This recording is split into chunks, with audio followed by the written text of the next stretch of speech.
Welcome to our channel tech mechanical and electrical.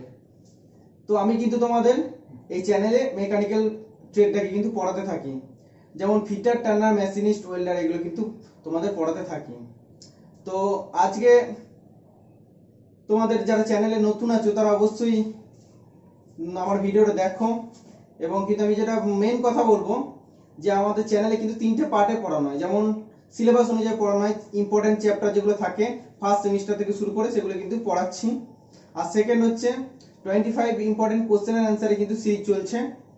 R previous year question যেমন আছে ইসরোর, এখন আমি কিন্তু ইসরো স্টার্ট করেছি। তো 28 খানা কিন্তু ইসরো পেপার কমপ্লিট করবো, তারপরে কিন্তু অন্য কোনো এক্সামের হয়তো প্রিভিয়াস পেপার করবো। তো এখন কিন্তু অলরেডি একটা পেপার কমপ্লিট করে ফেলেছি। তো আজকে যারা চ্যানেলে নতুন আছো তারা আমার চ্যানেলের প্লেলিস্টে যাবে এবং সেখানে গিয়ে দেখবে পুরোনো ভিডিওগুলো, ওখান থেকে গিয়ে দেখবে। আর যদি ভালো লাগে like, comment, share and subscribe করতে ভুলবে না।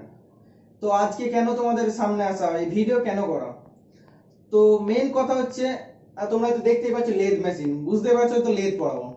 হ্যাঁ, সব ট্রেডে যেটা মেন টপিক থাকে মেশিন সম্বন্ধে, যেমন ফিটার, টার্নার, মেশিনিস্টে লেদ মেশিন থাকে, সেপার থাকে, মিলিং থাকে, স্লটার থাকে।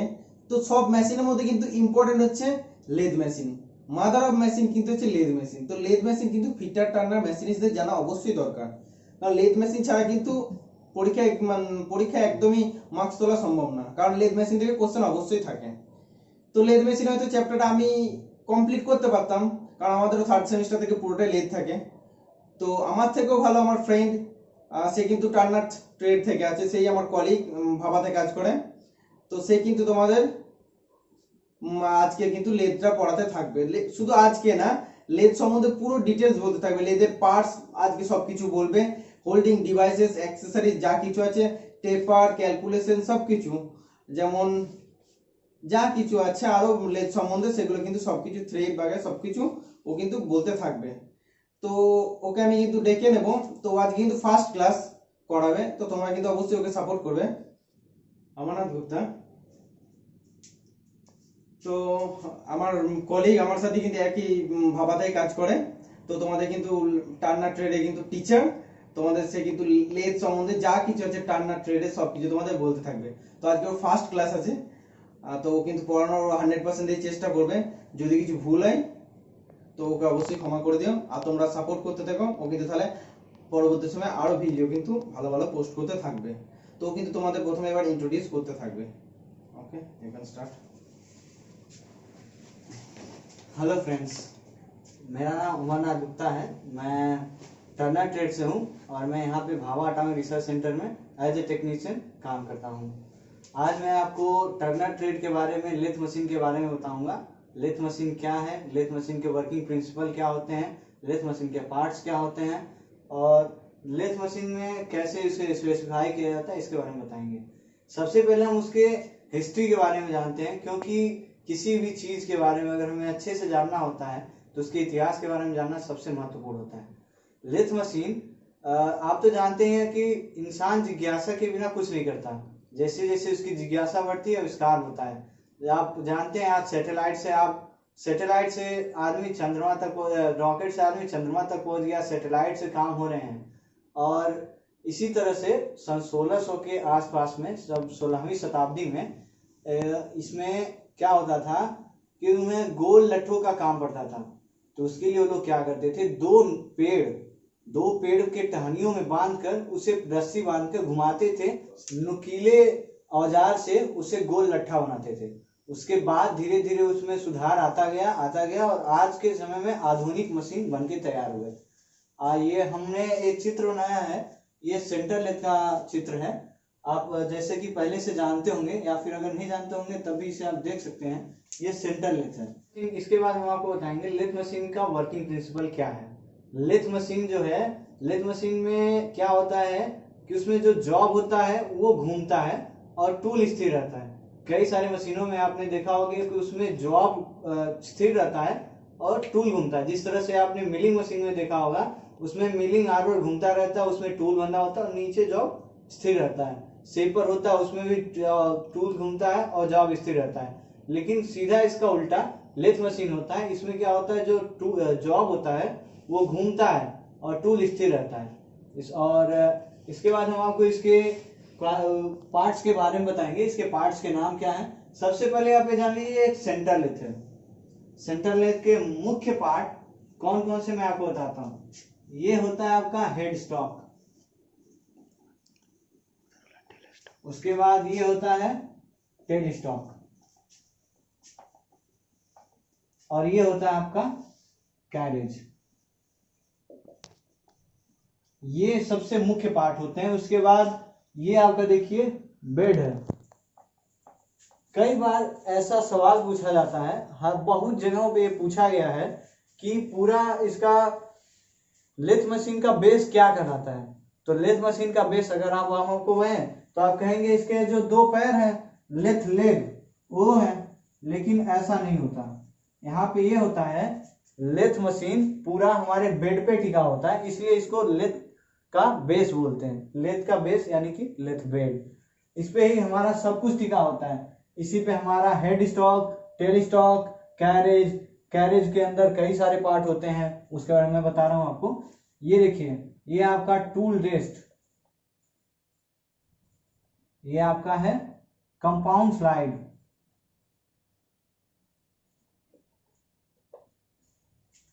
जैसा कि कंपाउंड स्लाइड के बारे में आप जानते हैं कि इससे टेपर काटा जाता है। छोटे आकार का या फिर मध्यम आकार का टेपर काटा जाता है इससे, कंपाउंड स्लाइड से। कंपाउंड स्लाइड का दूसरा नाम कंपाउंड रेस्ट भी होता है। इससे बहुत ज्यादा हम लोग अच्छे से काम करते हैं, बहुत स्मूथली इससे काम होता है। अगर आप प्रैक्टिकल करेंगे तो इसके बारे में बहुत अच्छे से आप लोग जानेंगे। उसके बाद ये आपका है क्रॉस स्लाइड।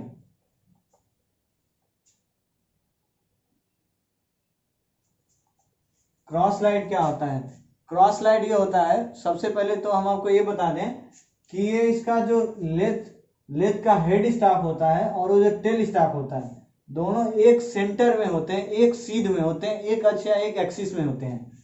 उसके बाद जो हमारा ये कैरेज हमने बताया आपको, ये कैरेज उस एक्सिस के समांतर चलता है, पैरेलल चलता है, जबकि ये जो क्रॉस स्लाइड है उसके परपेंडिकुलर चलता है। कई जगहों पे इसरो में भी शायद ये सवाल आया था कि ऐसा कौन सा पार्ट होता है लेथ का जो उसके अक्ष के परपेंडिकुलर काम करता है, तो उसके लिए होता है हमारा क्रॉस स्लाइड।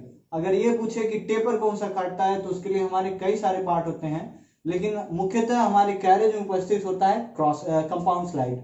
उसके बाद हम आपको बताएंगे यहाँ पे लेथ, इसमें आप ये जानते हैं लेथ बेड के ऊपर जो कैरेज जहाँ स्लाइड करता है उस पार्ट को कहते हैं सैडल। इस सैडल यहाँ पे होता है। उसके बाद ये जो पार्ट आपको दिख रहा है ये इतना, इसको बोलते हैं एप्रन। एप्रन में ही सारे काम होते हैं, जितने भी उसमें गियर्स होते हैं, फीड रॉड जहां से इंगेज किया जाता है, लीड स्क्रू जहां से इंगेज किया जाता है, जहां पे हाफ नट होता है, उसी के पास में यहाँ पे होता है आपका डायल चेजर, जिसकी सहायता से हम लोग स्क्रू कटिंग करते हैं। सारी चीजें हमारे एप्रन के अंदर ही आते हैं। आप ये जानते होंगे कि लेथ मशीन का मुख्य काम क्या होता है, स्क्रू कटिंग। और स्क्रू कटिंग के लिए हमारा सबसे ज्यादा काम क्या करता है, ये लीड स्क्रू होता है। और उसके बाद ऑटोमेटिक फीड। आजकल, पुराने जमाने में तो नहीं होता था, लेकिन आजकल हम ऑटोमेटिक सारे कार्य करते हैं। इसके लिए इसमें हम ऑटोमेटिक फीड देके इसको बहुत ही फिनिश जॉब बनाते हैं। इसके लिए हम यूज करते हैं फीड रॉड।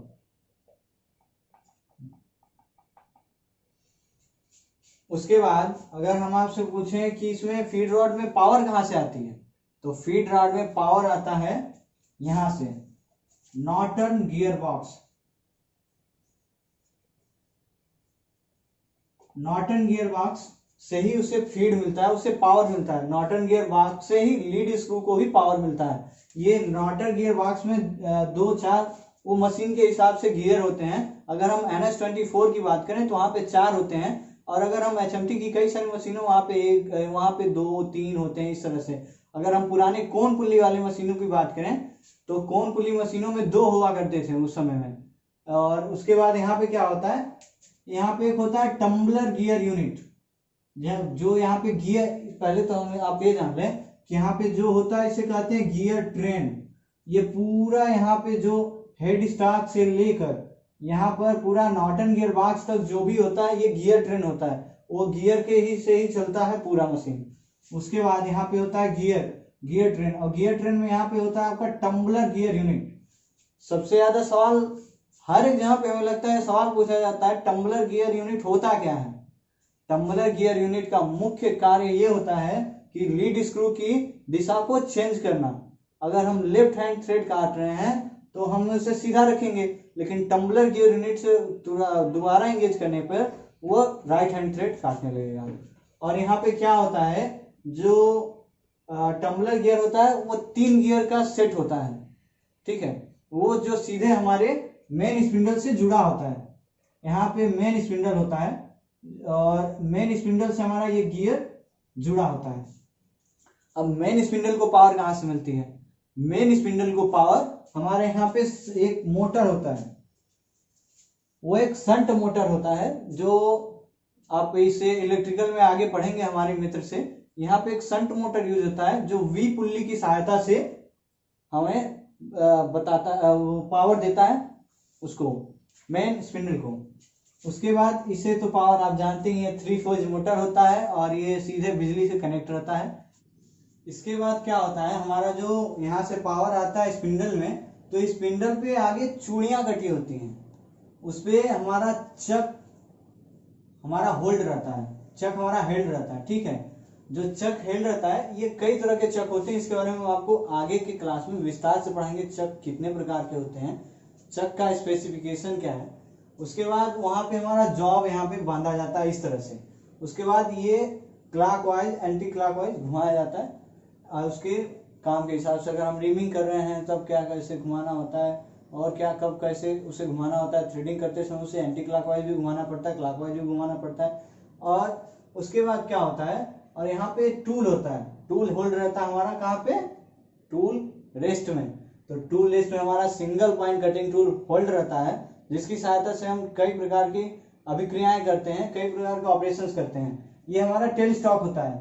यहाँ पे आपको हमने ये पिक्चर दिखाया है, ये है हमारा सेंटर, ठीक। यहाँ भी सेंटर लगा होता है। ये सेंटर मुख्यतः दो तरह के होते हैं, एक होता है हमारा लाइव सेंटर, एक होता है डेड सेंटर। जो हमारा लाइव सेंटर होता है वो हमारा हेड स्टॉक में जो चक होता है वहां पे होता है, और वो जॉब के साथ घूमता है। और यहाँ पे क्या होता है, जो टेल स्टॉक में होता है उसे डेड सेंटर बोलते हैं।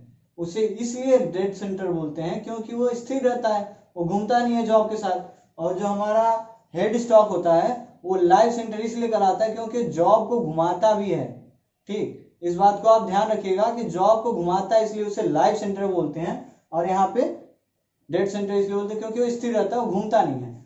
उसके बाद क्या होता है, हमारा जो जॉब होता है वो घूमता है। यहाँ पे कई सारे अभिक्रियाएं आपको मैं बताऊं, अभिक्रियाएं इसमें कई सारे किए जाते हैं ऑपरेशन।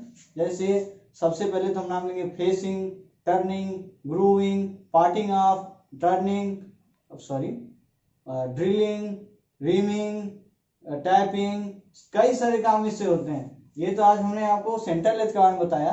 पुराने जमाने में क्या होता था, हमारे हेड स्टॉक जो है, हेड स्टॉक जो आज के जमाने में हमारा ऑल गियर टाइप का है, all gear type head stock. लेकिन पहले जमाने में ऐसा नहीं होता था। पहले जमाने में हम फ्लैट बेल्ट की सहायता से उसे घुमाते थे। फ्लैट बेल्ट होता था जिसकी सहायता से घूमता था। स्टेप कोन पुल्ली हेड स्टॉक होता था, स्टेप कोन पुल्ली हेड स्टॉक। उसमें बैक गियर मैकेनिज्म भी होता था, जिसका कार्य क्या होता है, कई सारे जगहों पे पूछा जाता है बैक गियर मैकेनिज्म क्या होता है। तो अगर हम यहाँ पे देखें तो हमारे आधुनिक लेथ में बैक गियर मैकेनिज्म का कोई कार्य ही नहीं है। जो पुराने मशीन आते थे, बहुत पुराने, लगभग आज से 20 से 30 साल पहले, वहां पे उसका कार्य किया जाता था। उसका कार्य होता था उसकी स्पीड को कम करना, डिस्क्रीज करना। उसके बाद वो जब उसे हम वो करते थे, इंगेज करते थे, तो उसका स्पीड कम हो जाता था। उसमें भी कई सारे चीज होते हैं उसके बारे में। यहाँ पे जो हमारा चक होता था वो बुल गियर से कनेक्ट होता था, बुल गियर से कनेक्ट होता था, ठीक है, समझ रहे हैं आप। उसमें गाइड पिन लगा होता था, जिस पिन को हम जब इंगेज करते थे तभी वो घूमता था। उसके बाद अगर उसे हम डिसएंगेज करते थे तो वो काम करना बंद कर देता था, वो नहीं घूमता था। उसके बाद हम क्या करते थे, उसमें बैक गियर मैकेनिज्म को हम कनेक्ट करते थे और उसका स्पीड कम हो जाता था, डिस्क्रीज हो जाता था। लेकिन बाद में क्या हुआ कि अगर आप एक काम करेंगे कि अगर आपने उसे इंगेज कर दिया और आपने उसके पिन को नहीं निकाला तब क्या होगा, मशीन घूमेगा? जी नहीं, ऐसा नहीं होगा, वो नहीं घूमेगा और वो हमारा जो बेल्ट है वो सरक जाएगा। पुराने जमाने में फ्लैट बेल्ट जो यूज होता था कोन पुल्ली, उसमें एक सबसे बड़ा घाटा और प्रॉफिट दोनों एक तरह से था कि अगर उस पर लोड पड़ता था तो उसका जो बेल्ट है वो अपने आप स्लिप हो जाता था।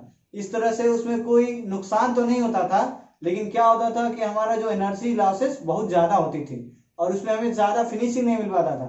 लेकिन आजकल के जमाने में हम all gear type head start का प्रयोग करते हैं, इसलिए हमें बहुत ज्यादा उससे इफिशियंसी मिलती है और एनर्जी लॉस बहुत कम होता है। उसके बाद हम बताएं आपको जो टेल स्टॉक होता है, टेल स्टॉक के अंदर हम कई सारे उपकरण का प्रयोग करते हैं। जैसे अगर हमें ड्रिल करना है, आपने तो ड्रिल मशीन पे अगर ड्रिल किया होगा तो आप जानते होंगे उसमें एक टेपर होता है और उस टेपर से हम उसमें होल्ड करके तब उसे ड्रिल करते हैं। लेकिन यहाँ भी क्या होता है, यहाँ भी मोस्ट टेपर होता है और इसका जो ड्रिल होता है, ड्रिल के बारे में हम आपको आगे बताएंगे। और ड्रिल के सैंक को यहाँ पे होल्ड करके इसे ड्रिल करते हैं और ये हमारा उसका ये व्हील है। और हम आपको बताएं इस व्हील में जो स्पिंडल होता है उसमें लेफ्ट हैंड थ्रेड होता है। ऐसा इसलिए होता है क्योंकि वो जो हम उसे क्लॉकवाइज घुमाते हैं तब इसका ये जो बैरल है वो आगे की तरफ निकलता है। अगर हम उसे राइट हैंड थ्रेड बनाएंगे तब क्या होगा कि हमें एंटी क्लॉकवाइज घुमाना पड़ेगा। लेकिन उसमें क्या होगा, जो हमारा काम करने वाला वर्कर है उसे बहुत ज्यादा थोड़ा असुविधा का सामना करना पड़ेगा। लेकिन उसकी सुविधा करने के लिए इस तरह का हम लोग कार्य करते हैं और इसमें लेफ्ट हैंड थ्रेड होता है। इसलिए यही कई सारे जगहों पे पूछा जाता है लेफ्ट हैंड थ्रेड क्यों होता है, तो यही कारण है कि वहां पे लेफ्ट हैंड थ्रेड होता है। उसके बाद हम आपको बताएं ये टूल लिस्ट भी कई तरह के होते हैं। एक होता है पिलर टाइप, ये हमारा 4-वे टूल पोस्ट है। सबसे ज्यादा यूज होने वाला हमारा कौन सा होता है, कई जगहों पे पूछा जाता है सबसे ज्यादा यूज होने वाला टूल पोस्ट कौन सा होता है, तो सबसे ज्यादा यूज होने वाला टूल पोस्ट हमारा क्विक चेंज टूल पोस्ट होता है। लेकिन यहाँ पे हमारा 4-वे टूल पोस्ट है, इसको यूज करने के लिए एक कुशल कारीगर यानी कि स्किल्ड वर्कर का काम लेना होगा, नहीं तो इसे सेंटर में लाना बहुत ही मुश्किल का काम होता है। नीचे पैकिंग लगाना, ऊपर पैकिंग लगाना। हाँ, तो इसमें हमने आपको बताया कि उसे सेंटर हाइट में सेट करना बहुत ही कुशल कारीगर का काम होता है। लेकिन 4-वे टूल पोस्ट का प्रयोग हम लोग ज्यादा नहीं करते, हम लोग ज्यादा प्रयोग करते हैं क्विक चेंज टूल पोस्ट का, क्योंकि उसमें बार बार टूल को चेंज नहीं करना होता है। उसमें हम सीधे टूल पोस्ट को ही चेंज कर देते हैं जिसमें कई सारे प्रकार के टूल लगे होते हैं और उससे हम बहुत जल्दी कार्य कर सकते हैं। इसमें 4-वे टूल पोस्ट में जैसे कि इसके नाम से पता चल रहा है कि इसमें 4 टूल एक साथ होल्ड किए जा सकते हैं, लेकिन इसमें थोड़ा कार्य में थोड़ा कम वो होता है, परेशानी होती है, इसलिए हम ज्यादातर क्विक चेंज टूल पोस्ट का प्रयोग करते हैं। उसके बाद अगर हम यहाँ आते हैं, ये आपको अगर ये पूरा पार्ट दिख रहा है, ये इतना, इसे बोलते हैं हम रिब। रिब का मतलब आप जानते होंगे, रिब का मतलब होता है ढांचा। जिस तरह के आपके शरीर का ये हिस्सा होता है इसे रिब बोलते हैं और इसी तरह से ये होता है रिब। रिब का कार्य क्या होता है कि इसकी बेड को सहायता प्रदान करना, सहारा प्रदान करना, ये उसको डिस्टॉर्शन होने से बचाता है। उसके बाद क्या होता है, ये हमारा हो गया ट्रे, ये हो गया आपका ट्रे। जो ट्रे होता है, ट्रे का काम क्या होता है, जब हम उस पर कार्य करते हैं, टर्निंग, बोरिंग, ग्रूविंग, कोई भी कार्य करते हैं तो उसमें चिप निकलता है, चिप्स निकलते हैं। उन चिप्स को अगर हम कहीं पे स्टोर नहीं करेंगे तो क्या होगा, इधर उधर फैल जाएंगे। इसलिए यहाँ पे क्या होता है कि जो चिप्स होते हैं उसके पीछे एक चिप्स गार्ड लगा होता है। चिप्स गार्ड पे लग के या फिर डायरेक्टली वो यहाँ पे नीचे चिप्स ट्रे में इकट्ठा होते रहते हैं। लेकिन उसके बाद क्या होता है हमारा, हम लोग इसको बार बार अगर इसे कार्य करते हैं तो गर्म होता रहता है और गर्म से हम बचाने के लिए कूलेंट का यूज करते हैं। जैसा कि हमने आपने पढ़ा होगा कूलेंट के बारे में, तो कूलेंट का यूज करते हैं। कूलेंट का यूज हम जब करते हैं तो कूलेंट जो यहाँ पे कूलेंट वाला एक पाइप लगा होता है जो यहाँ से मोटर के द्वारा उसमें कूलेंट भेजा जाता है और ये हमारा होता है कूलेंट का पूरा बॉक्स होता है, यहाँ पे कूलेंट भरा जाता है। अलग अलग मशीनों में कूलेंट की क्षमता अलग अलग होती है। NS24 मशीन में 20 से 40 लीटर उसमें भर सकते हैं। 40 लीटर भरा जाता है पानी या फिर जिसे आप बोल सकते हैं कूलेंट भरा जाता है। उसके बाद वो पाइप की सहायता से जो मोटर से चलता है वो उससे हमारा जॉब पे या फिर टूल पे डायरेक्ट जाके गिरता है। उसके बाद जो हमारा बचा हुआ कूलेंट रहता है वो हमारा यहाँ पे ट्रे में होते हुए फिर हमारा बॉक्स में आ जाता है। उसके बाद यहाँ पे जो हमारा ये होता है दूसरा वाला इस तरफ का जो हमारा लेग होता है, उस लेग में एक को होता है सेफ होता है, जिसमें हम कई सारे टूल रखे होते हैं, जिसे सेंटर और सब स्पैनर, मशीन से संबंधित हुक स्पैनर, जो भी कार्य होता है उसमें हम कई सारी चीजें रखते हैं ताकि वो सेफ रहे।